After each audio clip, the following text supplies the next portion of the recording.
Lakki dhugaa akkas ture wanti jala. Baay'ee nama dhuba dhugaa. Qoosaa keenya booddeetti deebinaa himee waan seenaa fitina qabu.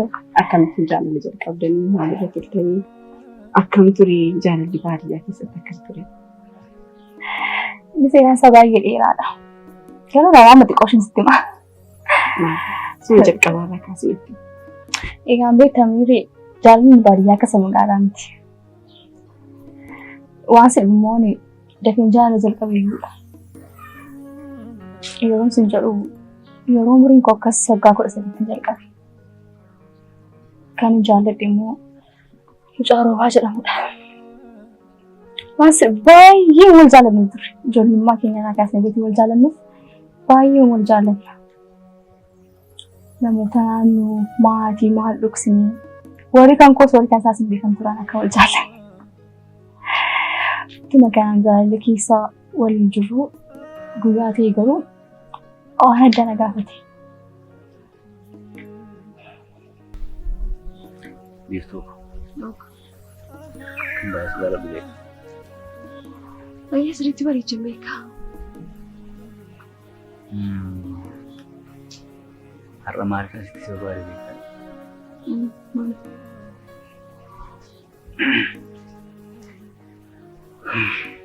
Akkatti kabajaa kennaa laatu. Maal? Kabajaa keessatti maal laatu? Maal jechuudha? Na jaallattanii? Qofa jirtanii? Maarree akkatti na jaallattu baruu fi kabajaa keessatti na laattu barbaade. Kunimmoo qosaa addaadha. Beektaa qosaa akkasii kan jaalannu. Qosaan jiru bara. Maal akka jaallattu garuu siif galeera? Biiftuu. Na jaallattamu na jaallattu. Jaalachuun maas hin jaalladhu. Na jaallattanii kabajaa keen barbaade. Qosaa akkasii na gaafate. Qosaan jiru biiftuu. Maarsoota karoorfatee mana baateeti. Siyaarsuu miti. Akkasiin ta'uu taanaan tarii na dhabuu dandeessa. Jaalalli keenya akka kanaan duraatti itti fufuu hin danda'u.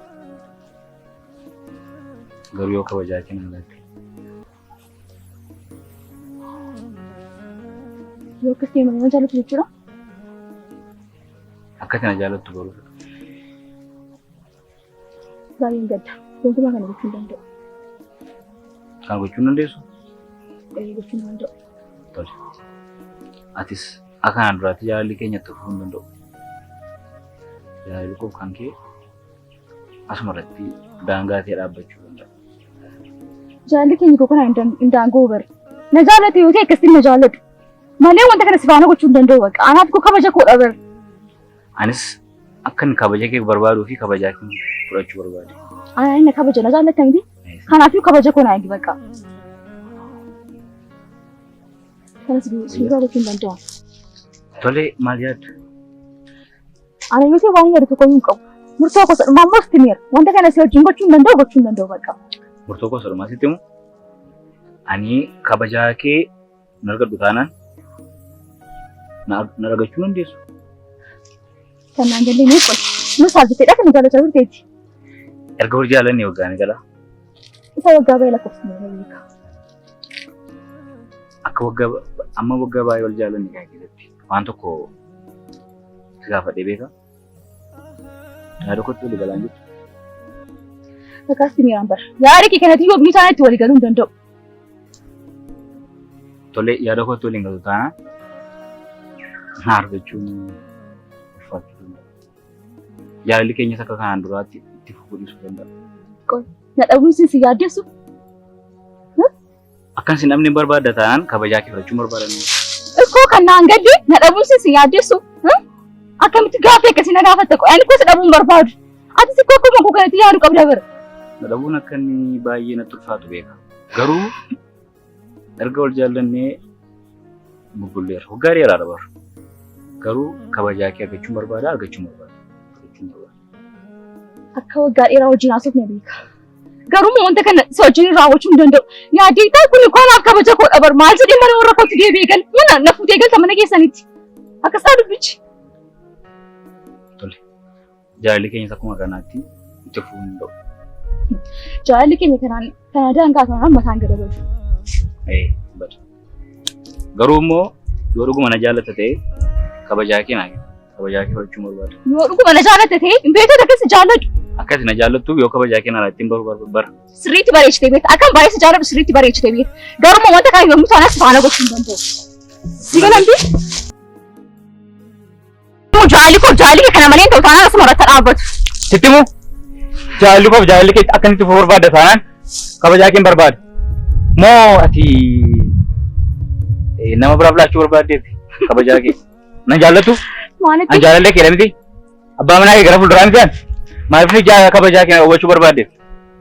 Amma naatti nan beekta jechuudha. Ani ko jaalallee keedhaan bara. Eenyu faana yoo kanaa seen beekne sirriitti bareechitee beekta. Akkasii sammoo namaaf na dhawwattare kabajaa kee maaf naa kenne nan dhawwattare.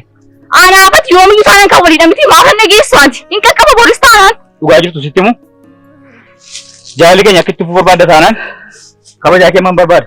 Ta'u maadhaan garuu jaalalli keenya asuma dhaabateera. Maaliif nu gochuu ati? Ani yoomiyyuu taanaan kan keedhaan. Biiftuu koo akkas jaalladhu beektanii kanaafiyyuu wantan jedhetti walii galtamoo waliin galtu.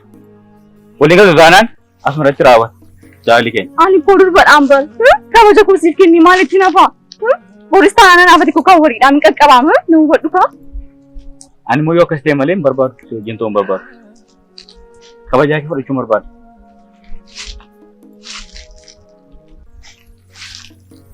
Miidhamni kan baay'ee si jaalladhu. Ani kusii malee jiraachuu hin danda'u.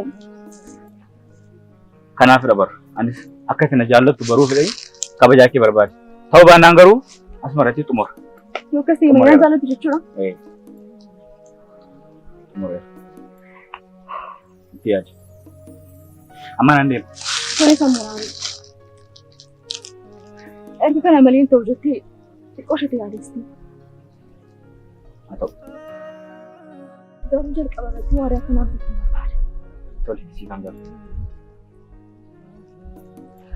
Namni isnarraa addan baatumti. Ani gara fuulduraatti mana dhaabbanne ijoollee waliin horanna jedhee yaada malee ani sirraatii adda bahee na jiraata jedhee murteesseen kanaafidha kanaan kabajaa kee barbaade. Anis immoo beekta kan baay'ee si jaalladhu. Jireenya koo keessaa si dhabuudha kan baay'ee na yaaddeessu. Kanaaf yoo gajettee wanta godhu tokko hin qabu. Wanti baay'ee sodaadhu yoo jiraate jireenya koo keessaa si dhabuudha. Akkan baay'ee si jaalladhu immoo beekta. Yaada kee kanatti walii galeera.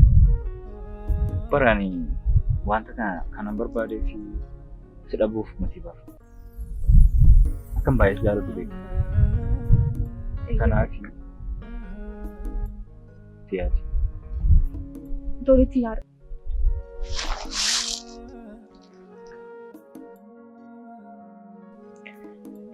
Ergasii booddee wanti ta'e waamanni jedhe irratti tole jettu? Isa dhabbuurra jaree wanta hin jedhamu kun godhe. Mucaanatti garaatti baattee jirtu kan masaalaa. Leeyiin kan masaadha. Waggaa 8 ol jaallanne waggaa 8 keessatti yeroo jalqabaaf guyyaan sanaa akkasii raawwanne. Ammanni achuma baadiyyaa jira moo as magaalaa keessa lafee jiru? Inni achuma jira. Achumatti isa dhiisee dhufe. Jaalalli keessan baay'ee nama naafsisaa jira. Baay'ee jaalala ijoollummaadha sanumaan jiru. Ani iyyuu isa dhiisee dhufuu barbaadeetu hin taane waan dirqama ta'eef dhiisee dhufe. Inni dhugaadha. Haala keessa jirtu kun murteessaa isa faana ture. Garuu amma maal yaadaa jirtan? Maal akka yaadu iyyuu hin beeku. Akkuma waaqayyoon godhin ta'a. Dhugaadha. Rabbi jira waan tokko yaadduutti. Tole. Haalis ni jira. Maal jiraadha? Mucaa kana nama godhatta. Yoo waaqayyo jedhee nan godhadha. Guyyaa ta'e akkasii naatti wanta kana haasa'uuf jirta. Barri darbee mucaa kee faana taatee guyyaa kana akkasii naatti mucaa keetti yeroo itti yaaddu. Jedhee ma yaada dhugaa. Amma waan kana raawwachuuf ittiin gaabbitamu akkam? Gurgurtachuuf taanaan yeroo sana wanta jaalalaan godhe dhageenyeef nan gaabbisiisa. Garuu immoo maaliif si yaafatu? Jechi maaliif as dhufee si barbaadee si faana dhaabbachuun isaa waan tokko ture. Sa'aatii rakkoo kee kanatti sa'aatii waan akkasii keessa jirtutti qofaa kee ta'uu sirra jiraatu jira. Maaliif hin dhufu? Maaliif si faana hin ta'u? Inni maa sirriidha. Garuu immoo harmi isaa baay'ee dhukkubdii. Kanaaf jedhee innis dhufuu hin danda'u. Darbees immoo harmi isaatu gargaara. Badaa magaalaadhaa baadiyyaadhaa magaalaa dhufuun immoo hamma kana hin mijatu. Kanumaaf jedheetu malees waa'ee koo yaaduu dhiisee miti. Wal hubachuun keessanii waan tokkodha. Dhugaa akka inni kanaaf jedhee nama barbaadu dhiisee beeka. Maaltu beeka? Dhibboonni keessa jiru, rakkoonni keessa jiru gochuu dhiisuu dandeenya. Dhugaadhaanis yoona waa'ee kee waan baay'ee yaaduu danda'a. Maaliif isa bira sababa hin jirre kana jennee murteessuu hin dandeenyuunis. Dhugaadha. Rakkootu isa mudateetu malee amma kana miti nama barbaadan hin taa'u. Yaadannooti jaalala keessan iyyuu akkamittiin isa keessa jedhee sababa yaaduudha. Beekumti waa'ee isaa jechuudha. Bilbilaanis ta'ee haasofti sababa hin beekneef jedhitan. Kanaaf si gaafadha. Inni bilbila fayyadamu. Kanaafidha.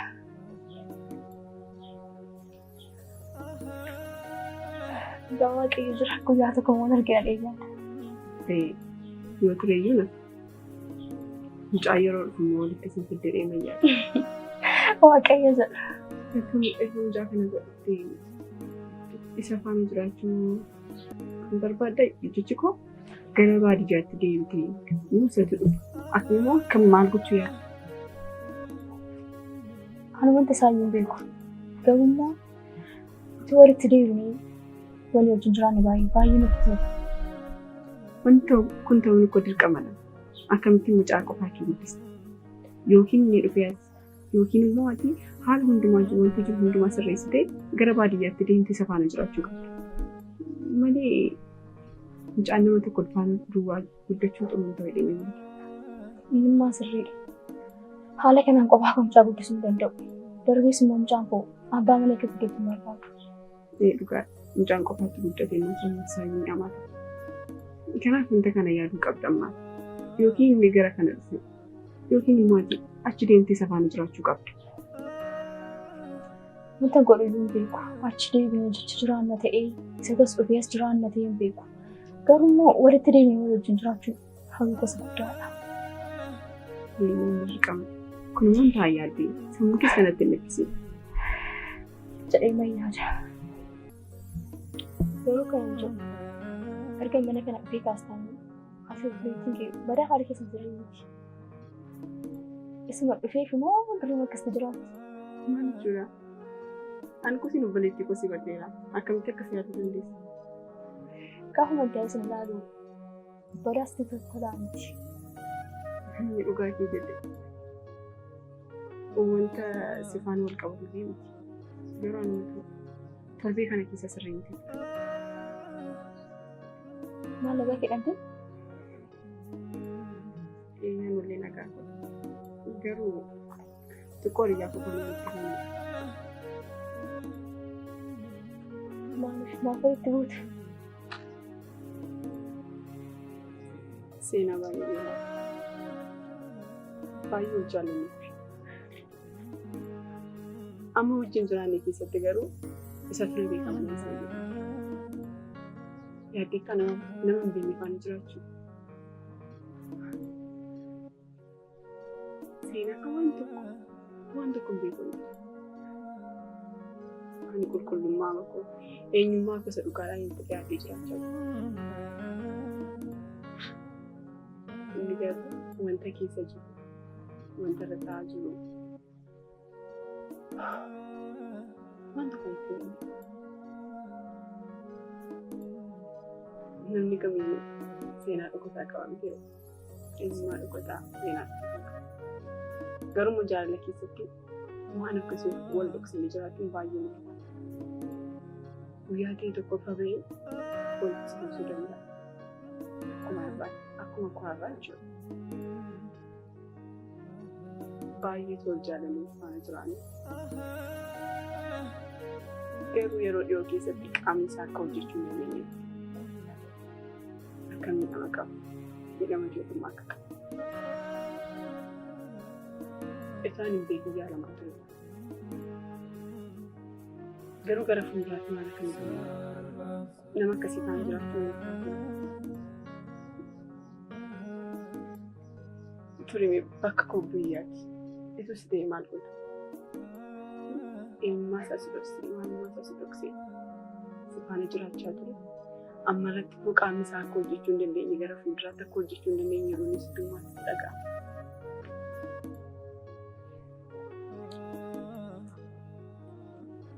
Sirriidha ulfaata. Miirri kee naaf gala.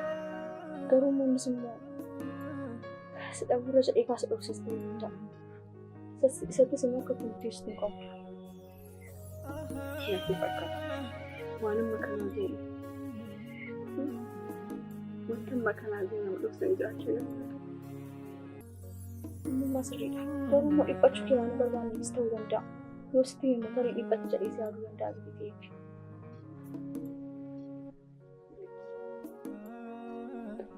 Amma maal irra jirtu reesin? Eessa jiran? Meeshaa dhiisne.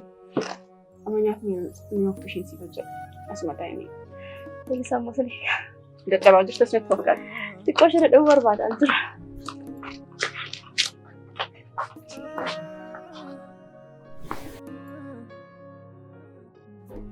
Wantoota yeroo kana na bira jirtu ta'eeti. Sirbii caalaa akka mana barbaachisaa. Garuu immoo guyyaa tokko walitti deebiin akka waliin jiran hojii guddaan qabu. Inni gara baamammaa immoo hojjetala.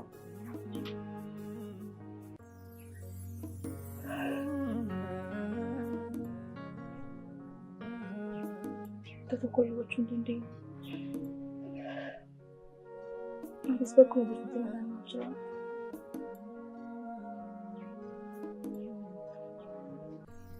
Garuu immoo mucaan keenya isin dhalata. Akka guddaa akka inni gahus abdii guddaa qaba. Tarii immoo maaltu beeka hundi keenya walitti deebiin mucaa keenya qabannee waliin jiraachuu dandeenya.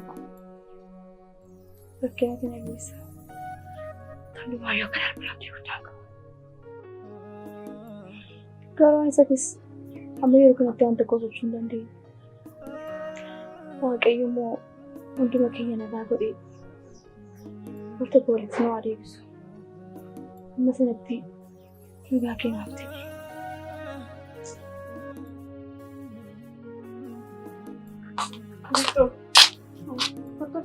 Hojjeteera.